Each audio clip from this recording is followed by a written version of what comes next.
Hey guys, today I'm going to show you my hidden sand or gravel switch.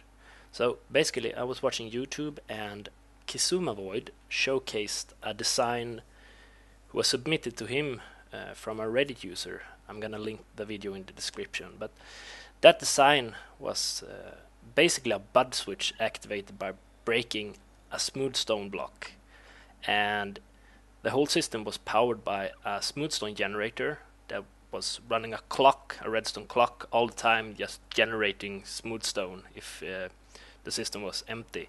And I didn't really like the thought of having an active clock in my world that's always running in the background. So I came up with this system instead. So instead of breaking a static block or a block without gravity, you break this sand block, and just this sand block. And the door opens and the sand is refilled. And you can just enter your base or whatever, and the door closes by these pressure plates. And if you want, you can refill the system here. Just put in the sand or gravel. And I'm gonna show you how this whole system works. So basically we have just columns of sand to refill the system. And this system has about, I think, 18 uses before the sand runs out. And I'm gonna show you now how everything works. So basically this column here is being actively, you can say, pushed by this piston, but the height limit has been reached because pistons can only push, is it 14 or 15 blocks? I don't know. But anyways, so this piston is being powered, but it can't extend because it just can't. The limit has been reached. But when we break that block up there, this piston should extend. But Minecraft hasn't given this piston a block update, so it doesn't really know that it can extend. And that's where these new comparators, or however it's pronounced, comes into play. Because this comparator is not really doing anything, it's not hooked up to any redstone, it's just providing constant block updates to this piston. So when we break something, it will immediately extend. And when it extends, this bud switch activates. This is not my design, it's by a YouTube user named Let's Play with H. I'm gonna link his video in the description also. Basically this is a super fast bud switch. It's so fast that the redstone, you can't even see that it turns on. But basically this, what's it called? The birchwood here is the whole circuit needed for the bud. So yeah, you can see, you can't even see the redstone turning on and off. But it's being pulsed very, very quick. So the signal travels down here, and it goes into this repeater that's at 2 ticks, because 2 ticks actually extends the signal. So this is like 1 tick, but here it's like 2 ticks, and the 2 ticks are needed because 1 tick won't activate the torch. So that's why we need this repeater here, otherwise it wouldn't work properly.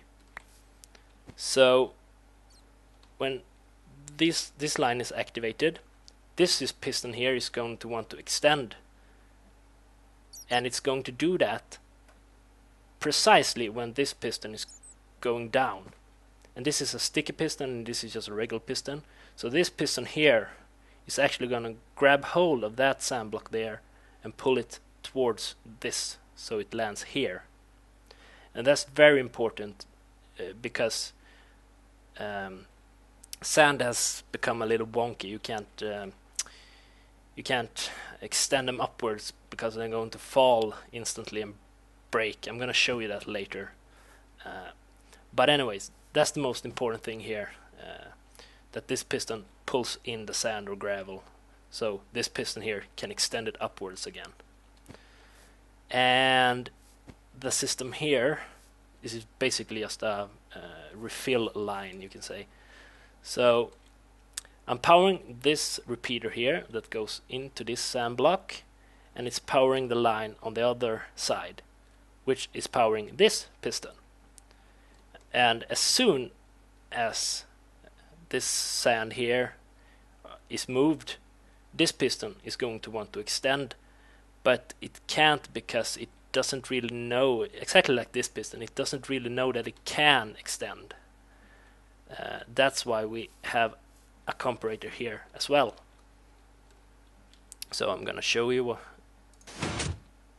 instantly it's going to extend. And if we go up here and look at the refilling station up here, this is basically the same thing up here. We have a comparator going into piston, and we have power going into the sand and powering this dust here, which powers this block, which powers the piston. So that's basically how that part of the circuit works. Oop. And if we go back to the bud here, and this is the activator system for the door, you can say. So the signal travels up here and it's extended 2 ticks because 1 tick pulses can't activate torches. And this is basically an RS NOR latch. It's gonna latch on when power is being applied, and it's gonna power this torch, which in turn is going to power this block and power these dusts up here, which just go into a torch and directly linked to the pistons opening the door. As you can see, it's open right now. And it doesn't really matter if I activate this bud again, because this RS NOR latch is always, if it's on, it's always going to be on if you apply power from this side. And this block here, you need to power this block to turn off the RS NOR latch, and that's being done by the what's them called pressure plates up here.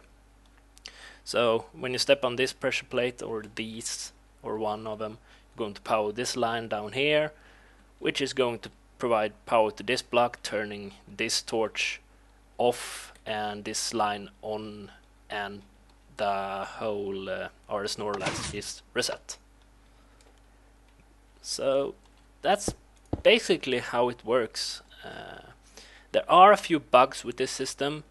If the sand is depleted, so if you don't refill it every time and the sand is depleted, finally when this block is extending the last sand, this block, this piston I mean, wants to grab a sand here, but it can't because there is no sand here.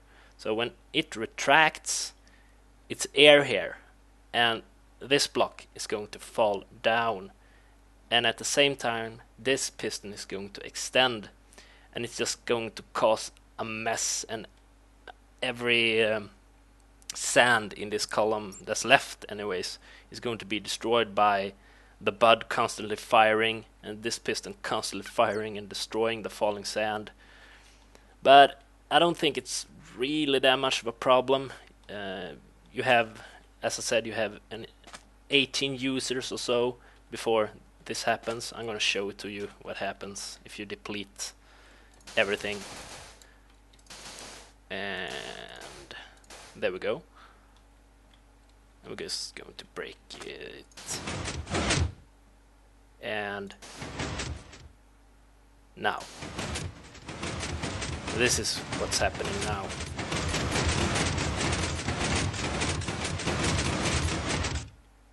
Total chaos. But I don't really consider this a bug in the system. It's more like a warning, like you're depleted out of sand, you need to refill the system or else it's not going to work anymore. And when it does this, you can just go here and refill it like a madman. Yeah. And it's going to refill everything again. And oh yeah, you need to put in sand this way too. And there the bud fires again, and the system is basically reset now. But normally this isn't a problem, because when you break the block out there, you're gonna grab it in your hand, and when you go in here, you just push it down here, and you can just keep on going. So yeah, I think that is it. You could probably replace these comparators with some kind of a more advanced clock with better timings. So yeah, but you know, I'm actually on the snapshot now. Right now, the snapshot is needed 13W02B. It's the latest to date. Although there is some kind of bug with these comparators. I think when you log in or log out, or when the chunks unload or something, they stop providing constant block updates to the piston. I don't really know if that is a bug or feature, or if this behavior is going to get patched, or I don't really know. But anyways, that's all I got for you. Please visit my YouTube channel. And I'll see you another time.